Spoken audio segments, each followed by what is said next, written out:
ہمارے قادریہ سلسلے کے ایک شیخ گزرے امیر سید عبد الواحد بلگرامی رحمت اللہ علیہ، بہت بڑے درویش تھے، اعلیٰ حضرت کا پیر خانہ موریرہ شریف اور میرارہ والے بلگرام کے مرید ہیں۔ بلگرام سید میر عبد الواحد بلگرامی کے پاس ایک نوجوان آیا تو اس نے آ کر کے عرض کی کہ حضور میں جوان ہوں، تو جب سے سنا نا مر جانا ہے، قبر میں جانا ہے، جنازہ دیکھا ہے، قبر میں بندے کو اترتے دے، مجھے موت سے بڑا ڈر لگتا ہے، کوئی وظیفہ بتائیں جو مجھے کوئی نصیحت کریں۔ تو میر عبد الواحد بلگرامی رحمت اللہ علیہ فرمانے لگے بیٹے تیری جیب کس طرح کی ہے، پیسے کس طرح کے؟ کہنے لگا حضور بڑا کرم ہے اللہ کا، مالدار ہوں، خوشحال ہوں۔ آپ نے فرمایا ایک پروگرام، یہ نہیں اس کو نفسیاتی طور پہ مطمئن نہیں کیا، نہ آپ نے اسے کوئی وظیفہ بتایا، نہ ذہنی طور پر اسے کوئی لیکچر دیا، کہ فرمایا تیری مالی پوزیشن کس طرح کی ہے؟ کہنے لگا حضور میں الحمدللہ مالدار ہوں، اللہ نے مجھے نوازا ہوا ہے۔ آپ فرمانے لگے اس طرح کر، روزانہ کی بنیاد پہ صدقہ دینا شروع کر، اور فرض نماز کے ساتھ ساتھ روزانہ کی بنیاد پر چند نفل پڑھنے شروع کر، صدقہ روز دے، 10 روپے دے لیکن دینے روزانہ ہے، 15 روپے دے لیکن دینے روزانہ ہے، روزانہ کی بنیاد پر صدقہ کر۔ بچہ کہتا ہے میں بھی حیران تھا کہ حضرت میں تو وظیفہ پوچھنے آیا تھا کہ موت سے ڈر لگتا ہے، انہوں نے مجھے صدقے پہ لگا دیا، نفل پہ لگا دیا، وہ تو کام میں کر رہا ہوں۔ خیر بزرگ تھے، وظیفہ پڑھنے لگا، صدقہ دینے لگا، اللہ اللہ کرنے لگا۔ فرماتے ہیں کچھ دن بیت گئے تو میر عبد الواحد بلگرامی رحمت اللہ علیہ 6-7 ماہ کے بعد دوبارہ ملاقات ہوئی تو فرمانے لگے بیٹے اب تیرا کیا حال ہے؟ تو وہ نوجوان کہنے لگا حضور اب مجھے مرنے سے ڈر نہیں لگتا، بلکہ اب تو میرا مرنے کو دل کرتا ہے، تو دل کرتا ہے، ڈر نہیں لگتا، اب دل کرتا ہے۔ اور حضور آپ نے میرے ساتھ کیا کیا ہے کہ میرا تو دل کرنے لگا ہے مرنے کو، خوف نکل گیا ہے، دل کرنے لگا ہے میں جاؤں۔ تو بڑا خوبصورت ارشاد فرمایا، کیا بات ہے، اللہ والوں کی باتیں اللہ کے لشکروں میں سے لشکر ہوتی۔ میر سید عبد الواحد بلگرامی رحمت اللہ علیہ فرمانے لگے بھائی جس جگہ آدمی کی پراپرٹی ہوتی ہے، جس جگہ اس کا مکان ہوتا ہے، جس جگہ اس کی جائیداد ہوتی ہے، وہاں اس کا جانے کو دل کرتا ہے۔ فرمایا اب تو نے صدقہ دے کے نفل پڑھ کے جنت میں اپنا مکان بک کرا لیا ہے، اب وہاں تیرا پلاٹ ہو گیا ہے، اب تیرا ڈر نہیں لگے گا، اب تیرا جنت میں جانے کو دل کرے گا، اب تیرا وہاں جانے کو جی چاہے گا جہاں آدمی کی زمین نہیں ہوتی، جگہ نہیں ہوتی، سر چھپانے کو مکان نہیں ہوتی۔ بھائی نبی کریم صلی اللہ علیہ وسلم کی بارگاہ میں حضرت عمر آئے، بخاری مسلم میں موجود، کہتے ہیں حضور اٹھے چارپائی سے تو نبی پاک کے کمر مبارک پر موٹے موٹے بان کے نشان تھے۔ عرض کی یا رسول اللہ صلی اللہ علیہ وسلم کیسر و کسرا تو اتنی موج میں ہے،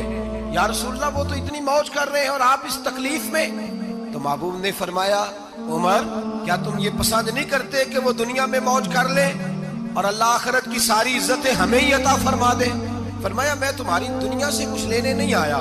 میں تو بطور مسافر یہاں وقت گزار کے پیغام الہی دینے آیا۔ تو میرے بھائی جب توحید باری تعالیٰ پر توجہ ہوتی ہے پھر دنیا کی لذتوں پہ دل نہیں لگتا، پھر انسان ساری محنت آخرت کے لیے کرتا، پھر اس کا خیال آخرت کی طرف رہتا ہے۔ اور میرے اعلیٰ حضرت فاضل و محدث بریلوی رحمت اللہ تعالیٰ نے فرماتے ہیں جب تیری توجہ توحید باری تعالیٰ کی طرف ہوتی ہے نا پھر تو اپنے آپ کو سنبھال کے نہیں رکھتا، پھر تو تیرا دل کرتا ہے میں جیوں بھی تو اللہ کے لیے، مروں بھی تو، بول کے بتائیے، جیوں بھی تو اور مروں بھی تو میری زندگی کا مقصد تیرے دین کی سرفرازی، میں اسی لیے مسلمان، میں اسی لیے نمازی۔ پھر دل کرتا ہے کہ جینا مرنا اللہ کے لیے ہو۔ پھر صحابہ حضور کی بارگاہ میں آ کے سفارشیں کرتے۔ حضرت ابو سعد خزیمہ، بڑی عجیب حدیث اور بڑا نرالا رنگ اس روایت کا، حضرت ابو سعد خزیمہ رضی اللہ تعالیٰ عنہ، ان کے بیٹے، ان کا نام سعد تھا، بیٹے بدر میں شہید ہو گئے۔ حضور نے احد کے لیے اعلان کیا تو حضرت خزیمہ آئے نبی پاک کی بارگاہ میں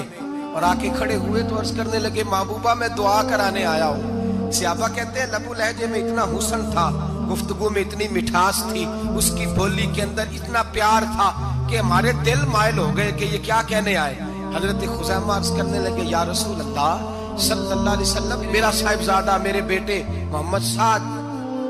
وہ بدر میں شہید ہو گئے تھے، یا رسول اللہ میں شہادت سے رہ گیا تھا، حضور ہم دونوں باپ بیٹے کا ارادہ تھا جہاد میں آنے کا، ہم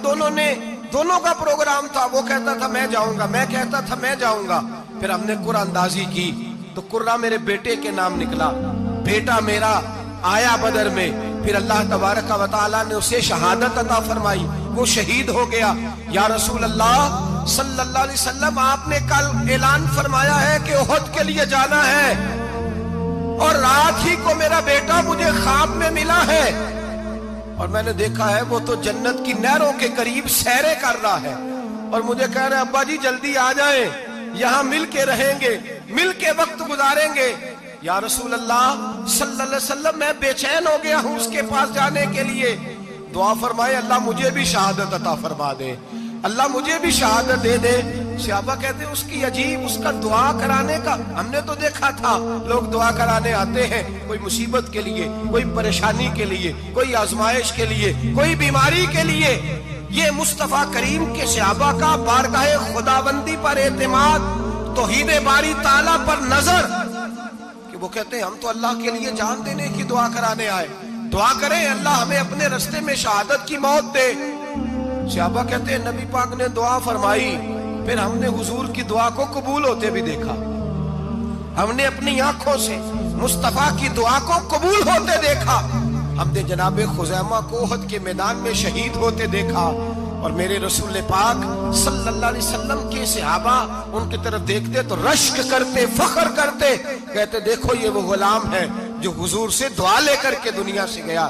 آج جو لوگوں کا مرنے کو دل نہیں کرتا، آج بڑی بڑی بلڈنگیں بناتے ہیں، بڑی بڑی عمارتیں کھڑی کرتے ہیں، بڑی بڑی جائیدادیں بناتے ہیں، ہر بینک میں اکاؤنٹ کھلواتے ہیں، سرمایہ پیسہ دنیا داری بناتے ہیں، تعلقات بناتے ہیں، سیاسی سماجی رشتے، دنیا داری کے جھوٹ کے ناطے۔ توحید باری تعالیٰ پر جب اعتماد ہوتا ہے تو انسان جس رشتے کو مضبوط کرنا چاہتا ہے وہ یا خدا کا رشتہ ہوتا ہے یا محمد مصطفیٰ کا رشتہ ہوتا ہے، باقی تو پھر اس کی توجہ ہٹ جاتی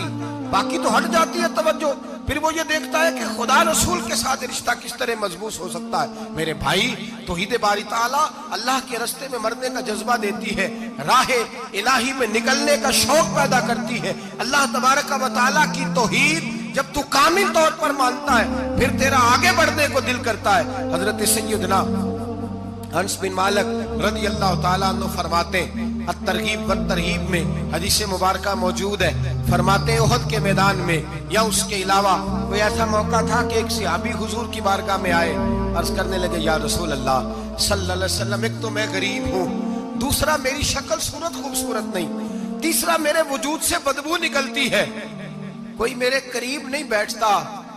اگر میں اللہ کے رستے میں جہاد کروں، اپنی راہ خدا میں جان دے دوں، تو بتائیے میرا رب مجھے کیا عطا کرے گا؟ تو نبی پاک نے فرمایا اگر تو شہید ہو گیا تو سارے دروازے کھل جائیں گے جنت کے، سیدھا جنت میں جائے گا۔ یقین کامل دیکھیے، احد کے میدان میں تلوار پکڑی، جہاد کیا، شہید ہو گئے، صحابہ کہتے ہیں نبی پاک اس کے سرانے آ کے کھڑے ہوئے، اور کیا خوبصورت جملے ارشاد فرمائے اللہ تبارک و تعالیٰ نے اس کی بدصورتی کو خوبصورتی میں بدل دیا ہے، اللہ نے اس کے وجود سے آنے والی بدبو کو خوشبو سے بدل دیا، اور نبی پاک علیہ السلام فرمانے لگے جنت کی حور دروازہ کھول کے اسے کہہ رہی ہے آ جا جلدی جلدی، اللہ نے تیرا نکاح میرے ساتھ فرمایا۔